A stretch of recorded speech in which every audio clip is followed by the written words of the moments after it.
Welcome back to JA Global Marketplace, Session 4, People Power. Today there are no extra materials that you need other than the student workbook and the table tents. Today's activity is really going to get the students to think about immigration and emigration. And you'll notice in the introduction it encourages you to create a discussion with the students about whether or not they've ever moved. One thing I like to do to get the students more interactive is I actually like to turn this into a really quick mini icebreaker.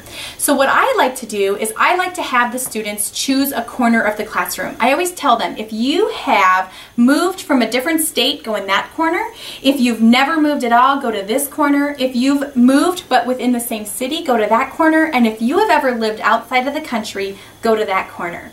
I have the students choose a corner, and if they fit into more than one category, I tell them that they can choose the one that they would like to go to. I then give them 90 seconds to brainstorm the pros and the cons of their specific situation. Then what I do is I bring it back whole group and I allow each of the groups to share some of those pros and cons. Inevitably, what usually comes out the most is the importance of friendships.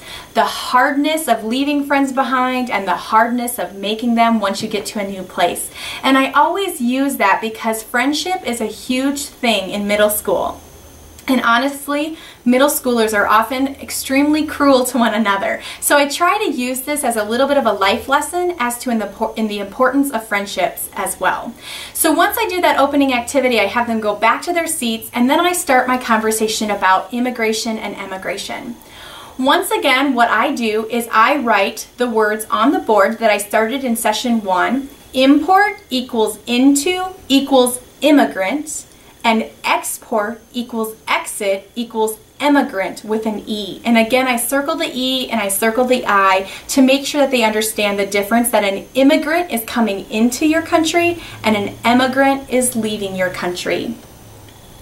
You want to talk a little bit about to the students about what the difference of an immigrant and an emigrant is. And once again, I do a little bit of an adaptation to this activity, and I actually pull up a group of students. I ask 3 students to come up to the front of the room and to hold hands, so that's very detrimental in middle school, but I ask them to hold hands to form the boundaries of country A. Then I ask 3 or 4 more students to come over here and form another circle to form country B. Then I ask 1 student to be the role player of the person moving. I have that student stand in the middle of country A, and as they leave that country, I ask the students what that person's title is. As they're leaving it, that student is an emigrant from country A, but as they go into the borders of country B, they are now an immigrant. This illustrates that the person is both an immigrant and an emigrant. It depends upon which country you are specifically talking about. So that student was an emigrant as they exited country A, but they were an immigrant to country B.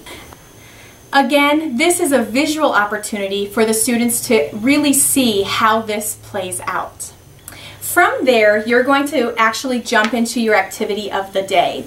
And to preface it, what you're going to do is talk about the importance of trade. And as we've done throughout all of the activities so far, is we have talked about trade. And sometimes countries actually trade human resources. So sometimes countries need to have associates from one country go and be trainers in a different country, or there might be some reasons in which on a short-term basis, they need to trade human resources and have a person go to another country for a short amount of time.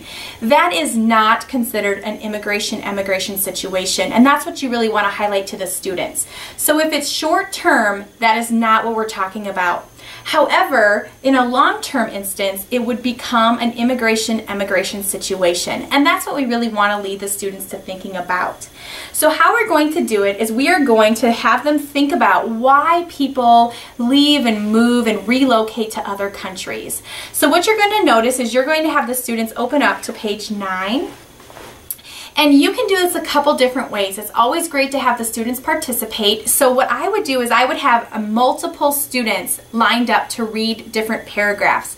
Again, sometimes middle schoolers struggle with reading, so make sure you choose students that want to read so that they're not embarrassed as they're reading, as well as having numerous readers so that if they are a monotone reader, you'll quickly be able to catch up with another voice shortly. So they're going to read this immigrant story. It is gender neutral and it's also country neutral. So no matter where you're from or if you're a male or a female, you can relate and put yourself in the situation. What you're going to notice is you need to skip from page 9. The map is in between. The finishing aspects of the story are on the top of page 12. Once you read the story, what I like to do is hold a class-wide discussion regarding the questions that follow. You can have them work in small groups or in partners if you would like to, but to keep it a little bit more interactive, I like to do that as a classroom discussion. The main part of their activity is that they are going to get to be put in a situation in which they have to leave the country and they have to relocate. And so this beginning paragraph on the top of page 13 walks them through the scenario. And what the book says to do is to have them choose items that they would want to bring with them. I like to provide a little bit of an adaptation for this activity. So I'm going to explain it the way I do it in the classroom. What I like to do is I like to have the students circle the top 5 items that they absolutely want to bring with them. But I also have them take another step and I have them cross out the top 5 items to leave behind. And here's why. Once I give them a few minutes to do that portion of the activity, I open it up for a classroom-wide discussion. And I ask somebody to throw out an item that they're absolutely going to bring with them. So once they say they're absolutely going to bring with them their cell phone, I ask everybody else who also circled that to stand up. So we can kind of monitor around the room who else agreed with them. Then I ask them to sit down. And I ask, how many of you guys crossed that one out? You would absolutely leave it behind. Easiest one to do. And sometimes you might have 1 or 2 or a handful of people to stand up. And that provides a great opportunity for dialogue. So you can start having the students talk about, well, why do you want to bring it? And why is it the easiest for you to leave behind? And sometimes they can really help redirect each other and to get them thinking about different perspectives. So for example, somebody might say, well, if I don't have a charger, because we learned in session 1 that the plug-ins are different in different countries, then it's going to die pretty soon anyway. But the other one might say, well, at least when I'm traveling across the border, I can get a hold of people. And that might be true too. So again, there's not necessarily a right or wrong answer, but it's really great for people to think and to respect about other people's situations. It's great to get them to think about what are the items that are replaceable and what items aren't. The other thing that sometimes touches the hearts of a lot of middle schoolers is the one that talks about your pet. And so just note that that one might be a little bit controversial and it might tug a heartstring, because if somebody says they're going to bring them, there could be another person that counters that and says, you just want to watch your pet die? So I've had some pretty heated discussions, but it's always been really, really great dialogue to get them to think about perspectives. Again, this activity really allows you the opportunity to talk about the importance of friendships and how they can befriend somebody that's new to their school and really challenge them to think about how important that would be. Once again, as always, make sure that you take the last few minutes to wrap up with a summary and review, and enjoy this session.